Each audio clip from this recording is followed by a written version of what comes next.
আসসালামু আলাইকুম। কেমন আছেন আমার প্রিয় দর্শক? নিশ্চয়ই মহান আল্লাহ তাআলার অশেষ রহমতে সবাই খুব ভালো আছেন। আমিও আল্লাহর রহমতে খুব ভালো আছি। আজকে আমি করে দেখাবো ফুলকপি দিয়ে মজাদার একটি রেজালা রেসিপি।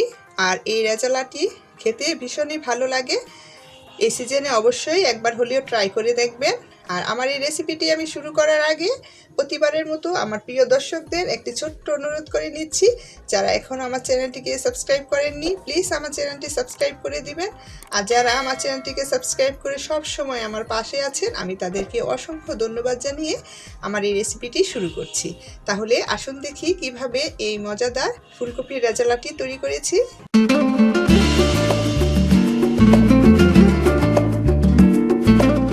ফুলকপির রেজালা তৈরি করার জন্য এখানে আমি ফুলকপি কেটে নিয়েছি আর ফুলকপির বড় বড় ফুলগুলো নিয়েছি।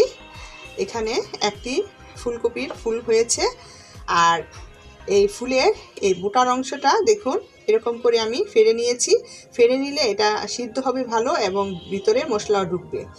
এখন আমি এই ফুলগুলো সিদ্ধ করে নেব। ফুলকপি সিদ্ধ করার জন্য পানিটা ফুটিয়ে নিয়েছি। এখন এর মাঝে আমি ফুলগুলো দিয়ে দিব। এখন ফুলকপিটাকে আমি সিদ্ধ করে নিব আর এটাকে এরকম করে সিদ্ধ করব যাতে পুরো সিদ্ধ না হয়ে যায়, 70% মতো সিদ্ধ হয় এরকম করে সিদ্ধ করব। সিদ্ধ করে আমি পানিটা ঝরিয়ে তারপরে এটাকে ঠান্ডা করে নিব।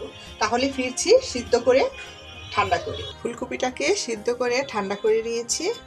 এখন এর মাঝে দিয়ে দিব 1 চামচ মরিচের গুঁড়ো, আর দিচ্ছি 1 টেবিল চামচ গোলমরিচের গুঁড়ো, আর দিচ্ছি 1/2 চামচ লবণ, আর দিচ্ছি এখানে বড় 1 টেবিল চামচ কর্নফ্লাওয়ার। এখন এই উপকরণগুলো সাথে ফুলকপিটাকে ভালো করে মেখে নিতে হবে। ফুলকপিগুলো মশলার সাথে ভালো করে মেখে নিয়েছি। এখন আমি এটাকে ভেজে নেব। ভাজার জন্য তেলটি ভালো করে গরম হলে এখন এর মাঝে ফুলকপিগুলো আমি দিয়ে দিব।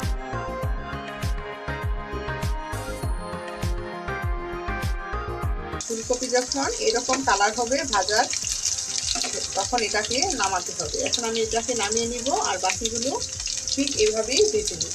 রান্নার জন্য পাত্র বসিয়েছি আর ফুলকপি ভেজেছি সেই তেল থেকে তেল দিয়েছি এখানে 2 টেবিল চামচ, আর এর মাঝে দিচ্ছি আদা কুচি 1 চামচ,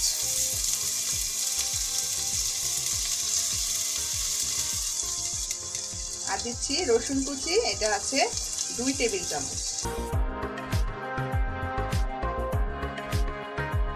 আর এখানে দিচ্ছি কাঁচামরিচ ফালি, এটা আছে 7-8।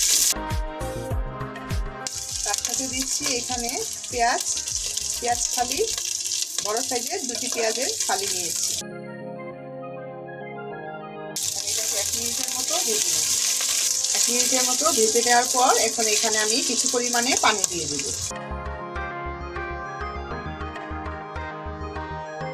এখন এর মাঝে দিব 1 চামচ শুকনো মরিচের গুঁড়ো, আর দিব লবণ স্বাদ মতো,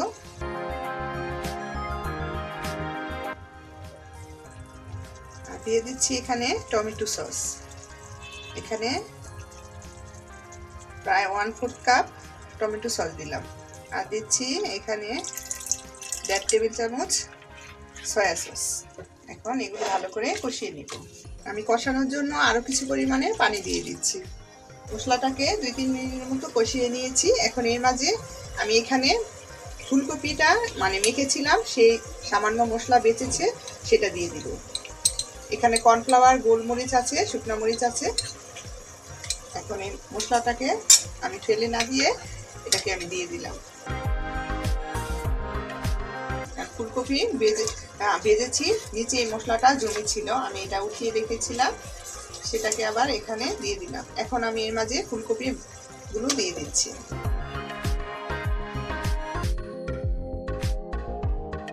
এখন এখানে আমি আর কিছু পরিমাণে পানি দিয়ে দিলাম।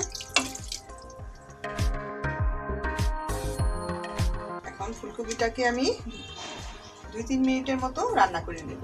রান্নাটা কমপ্লিট হয়ে গেছে, আমি চুলাটা বন্ধ করে দিয়েছি।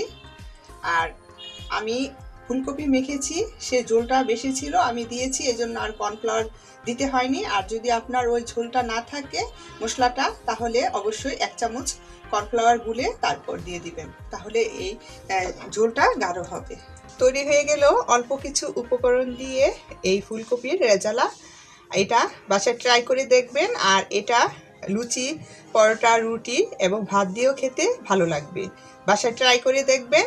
আর এরকম আরও রেসিপি পাওয়ার জন্য আমি সবাইকে আবারও অনুরোধ করে নিচ্ছি, প্লিজ আমার চ্যানেলটিকে সাবস্ক্রাইব করে রাখবেন। আর সবাই অনেক অনেক বেশি ভালো থাকবেন, নিজেদের স্বাস্থ্যের প্রতি খেয়াল রাখবেন, আর আমার জন্য দোয়া করবেন। আল্লাহ হাফেজ।